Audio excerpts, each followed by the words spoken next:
அக்கா உங்க பேர் என்ன, என்ன டிபார்ட்மெண்ட் எடுத்திருக்கீங்க? என் பேரு முத்துமாரியம்மாள். நான் வந்து ரூரல் டெவலப்மெண்ட்ல ஜூனியர் அசிஸ்டண்டா திருவள்ளூர் டிஸ்ட்ரிக்ட்ல இருக்கேன். ஓகே, இது எத்தனை வருஷமா இது எக்ஸாம் படிச்சுட்டு இருக்கீங்க? 2023 வந்து நான் டிஎன்பிஎஸ்சி படிக்க ஆரம்பிச்சேன். இப்ப வந்து ஓகே அக்கா. என் பேர் உஷா பிரியா. நாங்க ஆவடியில இருந்து வரோம். நான் திருவள்ளூர் பிஏஓ எடுத்திருக்கேன். நான் 2024 மார்ச் மாசத்துக்கு அப்புறத்துல இருந்து ப்ரிப்பேர் பண்ண ஆரம்பிச்சேன். என்னோட நேம் வந்து ஆட்லின் பெரில். ஓவரால் ரேங்க் வந்து 860. நான் வந்து அக்ரிகல்ச்சர் டிபார்ட்மெண்ட் எடுத்திருக்கேன். லாஸ்ட் 1 இயரா ப்ரிப்பேர் பண்ணிட்டு இருக்கேன். என்னோட பேர் வந்து கேடி திவ்யா. நான் வந்து ஈரோடு டவுன் பஞ்சாயத்து வந்து எடுத்திருக்கேன். வீட்டு வேலையும் பாத்துக்கிட்டு எப்படிக்கா அதையும் ஹேண்டில் பண்ணீங்க? வீட்டு வேலை எல்லாம் பார்த்துட்டு நம்ம ஒரு வேலைக்கு நம்ம கமிட்மெண்ட் இருக்கு அப்படின்னா நம்ம சீக்கிரமா நம்ம படிக்கணும் அப்படின்ற ஒரு எண்ணம் தான் சார். டக்கு டக்குன்னு வேலையெல்லாம் முடிச்சுட்டு கிடைக்கிற நேரத்துல உட்காந்து படிக்க சீக்கிரமா வந்து ஒர்க் எல்லாம் முடிச்சுட்டு ஒரு 10 o'clock அந்த மாதிரி படிக்க ஸ்டார்ட் பண்ணிட்டு அதுக்கப்புறம் லஞ்சுக்கு அப்புறம் நைட் வந்து 11 o'clock வரைக்கும் ப்ரிப்பேர் பண்ணுவேன்.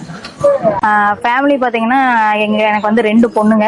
2 பொண்ணுங்களையும் வந்து ஸ்கூலுக்கு அனுப்பி வச்சுட்டு காலையில 10 மணில இருந்து உட்காந்து படிச்சுதான் இந்த இதுக்கு வந்திருக்கேன். அது எப்படி ஹேண்டில் பண்ணீங்க? எப்படி எந்த மாதிரி டைமிங் எடுத்து? டைமிங் வந்து நம்மளா இது பண்றோம், நம்மளோட இன்ட்ரெஸ்ட் தான். நம்ம படிக்கணும். நம்மளுக்கு முன்னாடி நான் வந்து எப்பவுமே நினைச்சுக்கிறது வந்து நம்மளுக்கு முன்னாடி 20 லட்சம் பேர் படிச்சுட்டு இருக்காங்க. நம்ம வந்து ஒரு அரை மணி நேரம் வேஸ்ட் பண்ணா கூட என் மனசு அப்படியே அடிச்சுக்கும். நம்ம வந்து வேஸ்ட் பண்ண வேண்டாம், நம்மளுக்கு முன்னாடி படிச்சுட்டு இருக்காங்க, நம்மளும் படிக்கணும் அப்படின்னு சொல்லிதான் நான் உட்காந்து படிப்பேன். வீட்டுல நான் ஹவுஸ் ஒய்ஃபா தான் இருக்கேன். என் வீட்டுக்காரும் என் பசங்க இவங்க சப்போர்ட் இல்லாட்டி இந்த அளவுக்கு வந்திருக்க முடியுமான்னு தெரியல. நிறைய அட்ஜஸ்ட் பண்ணுவாங்க. நிறைய சாக்ரிஃபைஸ் பண்ணி தான் படிச்சேன். சாக்ரிஃபைஸ் பண்ணாம படிக்கிறதுங்கிறது சாத்தியம் இல்ல. வீட்டுல நிறைய வேலை எல்லாம் பண்ணாம அப்படியே இவங்க எல்லாருமே ரொம்ப சமைக்கிறது கூட ஒரு நாளைக்கு ஒரு வேலை தான். அததான் 3 வேளையும் சாப்பிடுற மாதிரி இருக்கும். இப்படி எல்லாம் பண்ணி ஒரு 1.5 வருஷம் 2 வருஷம் கஷ்டப்பட்டதுல இன்னைக்கு நான் என்ன நினைச்சேனோ அதை வாங்கிட்டேன். இந்த ஃபேமிலி சுச்சுவேஷன்லயும் எப்படி அதை கிளியர் பண்ணீங்க? அந்த சேலஞ்ச் பத்தி உங்களுக்கு பின்னாடி வரவங்களுக்கு சொல்ல வர விஷயம் என்ன? நம்ம குடும்பத்துல இருந்து நம்ம நம்பி படிக்க அனுப்பியிருக்காங்க. சோ அந்த டைம் வந்து நம்ம வேஸ்ட் பண்ணாம அந்த கடமையை உணர்ந்து நம்ம டைம், அதாவது முழு முயற்சியா உட்காந்து படிக்கணும். டைமை வேஸ்ட் பண்ணக்கூடாது. தேவையில்லாம வேற எதுவும் அந்த டைமை வேஸ்ட் பண்ணாம டைமை வந்து பொன்னான நேரமா கருதி இந்த டைம் வந்து நம்மளுக்கு திருப்பி கிடைக்காது. அதனால அந்த காலத்தோட பயனை உணர்ந்து நம்ம படிச்சோம் அப்படின்னா கண்டிப்பா நம்ம வந்து படிக்கணும் முடிவு பண்ணிட்டோம் அப்படின்னா ஃபேமிலி நீங்க பார்க்கணும். அது வந்து நம்ம என்னன்னா நம்ம ரெண்டையும் வந்து பேலன்ஸ் பண்ணிக்கணும். ஃபேமிலியும் பேலன்ஸ் பண்ணணும், படிப்பையும் பேலன்ஸ் பண்ணணும். காலையில ஸ்கூலுக்கு குழந்தைங்களை அனுப்பி விட்டுட்டு நம்ம பாட்டுக்கு வந்து டைமை வேஸ்ட் பண்ணாம உட்காந்து படிக்கணும். நம்ம வந்து எத்தனை மணி நேரம், ஒவ்வொருத்தரும் வந்து 8 மணி நேரம் படிச்சோம்பாங்க, 10 மணி நேரம் படிச்சோம்பாங்க. அதெல்லாம் நீங்க இது பண்ணாதீங்க. ஒரு 5 மணி நேரம் உட்காந்து படிச்சோம்னாலும் நம்ம கரெக்டா வந்து நம்ம இன்னைக்கு இதை முடிச்சோமா, இன்னைக்கு ஐஎன்எம் எடுக்கிறோம் அப்படின்னா நம்ம அதை முடிச்சிட்டோமா அப்படின்னு சொல்லிதான் பார்க்கணும். நான் அப்படிதான் வந்து டார்கெட் வச்சுதான் படிப்பேன். எப்பவுமே வீக்லி வந்து வச்சுக்குவேன். இதை படிக்கணும், ஐஎன்எம் படிக்கணும், பாலிட்டி படிக்கணும், யூனிட் 6 படிக்கணும் அப்படின்னு சொல்லி அந்த மாதிரி வச்சதுனாலதான் பரவாயில்ல. நான் வந்து சிலபஸ் பேஸ் தான். தமிழ்ல வந்து 100 கொஸ்டின்ஸ், நெக்ஸ்ட் வந்து மேக்ஸ் ப்ரிஃபரன்ஸ், அதுக்கப்புறம் எக்கனாமிக்ஸ் 20 கொஸ்டின்ஸ், அப்புறம் பாலிட்டி. அது சிலபஸ் அந்த ப்ரிஃபரன்ஸ் கொடுத்து படிச்சோம்னா நம்ம அச்சீவ் பண்ணலாம்னு நினைக்கிறேன் மார்க். அந்த சிலபஸ முதல்ல நல்லா புரிஞ்சுக்கணும்.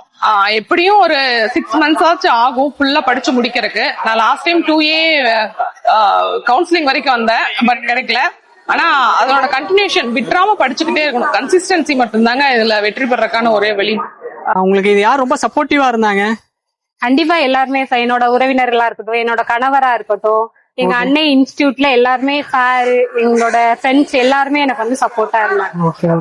வீட்டுல என்னோட ஹஸ்பண்ட், மாமி, அம்மா எல்லாரும் சப்போர்ட்டா இருந்தாங்க. செல்ஃபாவே பண்ணிட்டு இருந்தேன். அதுக்கப்புறம் தான் என்னோட ஹஸ்பண்ட் இருந்துட்டு நீ டெஸ்ட் பேட்ச் போடுப்பா, நீயே படிச்சுட்டு நீயே இது பண்ணிட்டு இருந்தா உனக்கு என்ன தெரியும், நீ போய் எழுததான் உனக்கு டைம் மேனேஜ்மெண்ட்லாம் வரும் அப்படின்னு சொன்னாரு. அடுத்து படிக்கிறவங்களுக்கு நீங்க என்ன சொல்ல வரீங்க? இந்த மாதிரி படிக்கலாம் அப்படிங்கிற மாதிரி சொல்ல வர விஷயம்?